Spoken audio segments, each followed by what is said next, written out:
Thisbe, Part 3.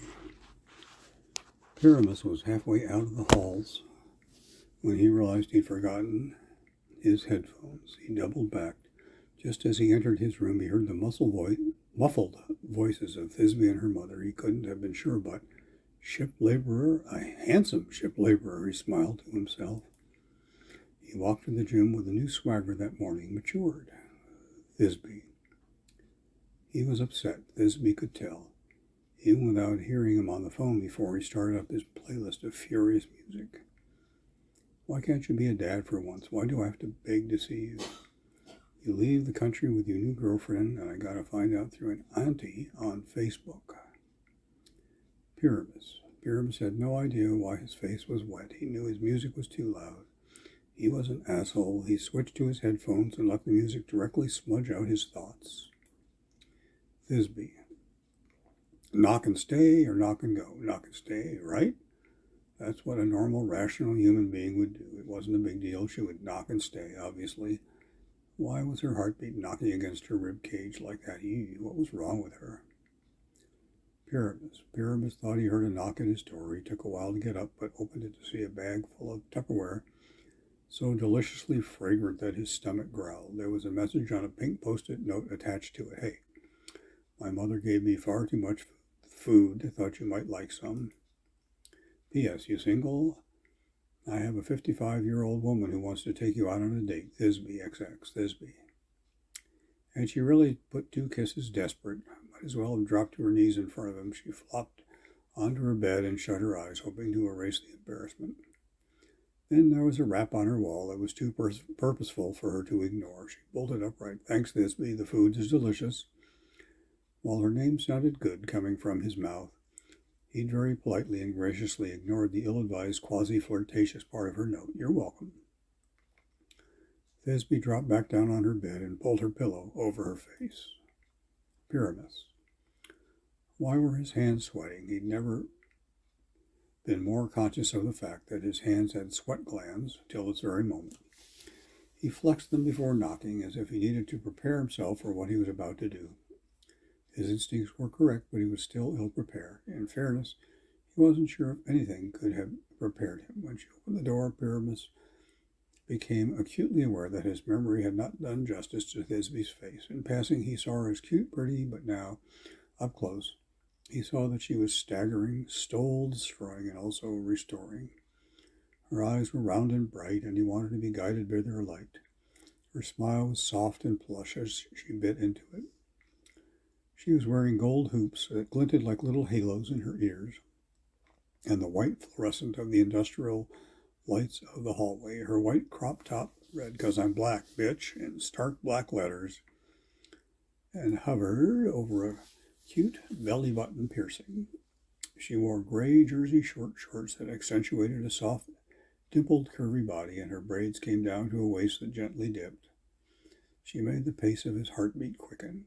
Hi, she said, and he realized he hadn't spoken yet without a barrier. The melodiousness of her voice had a new clarity. He nodded. Hey, I know who you are. He smiled and rubbed the back of his neck. Is that a good thing or a bad thing? Her shoulder twitched. I haven't made up my mind. Her smile was wicked and should have had some kind of governmental guidance on it. It was potent, listened, and it went straight to his head. I thought it would be easier to talk face to face. Are you the 55-year-old woman who wants to take me on a date because you look really, really good for your age? Thisbe's smile broadened. She nodded. Thank you so much. It's definitely not because of beauty sleep, because your music keeps me up at night. Touche. Pyramus rubbed the back of his neck again and hung his head, releasing a sheepish smile. Yeah, I'm really genuinely sorry about that. Music is how I forget about the world. Problem is sometimes I forget about the world. You wonder if Thisbe would like to share the world with him one day. I get it. You're lucky I like your music. That smile again. Her eyes flicked down shyly, and she bit her lip. Pyramus was losing his mind. He cleared his throat. You want to take some of this food down to the canteen and eat with me? She paused for 3 excruciating seconds. I'll get my hoodie. The crack in the wall was plastered over 2 weeks later, and the music no longer leaked through gaps. Conversations no longer traveled without permission.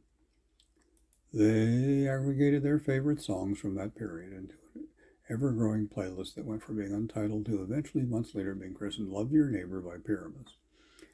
Thisbe had laughed at the name. Funny. What's funny? Pyramus said. It's accurate. We're neighbors and I'm in love with you. It was the first time either of them had said it. She said it back. The playlist was a haphazard, harmonious mashup of who they were. I want to be down. Can you handle it? Conversations happened with nothing between them, no walls, no pretense, punctuated with laughter, melodies swirling and smoothing over them, perfuming their words with extra sweetness. Pyramus's hands were a conduit of affection and desire, and when they were outside, he would reach out for her to curl confidently around his. Her body unfurled around him, she felt at ease, loved on. He massaged her belly, kissed the dimples in her thighs. The first time they had an argument, Pyramus had walked out. He'd snapped at her while they were discussing his father, agitated by how suddenly he felt able to open up to her by his own vulnerability.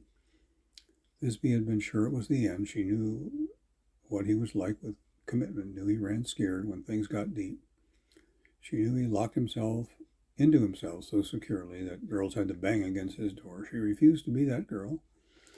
Maybe he was more comfortable with a wall between him and love. Thisbe was not, so this was it.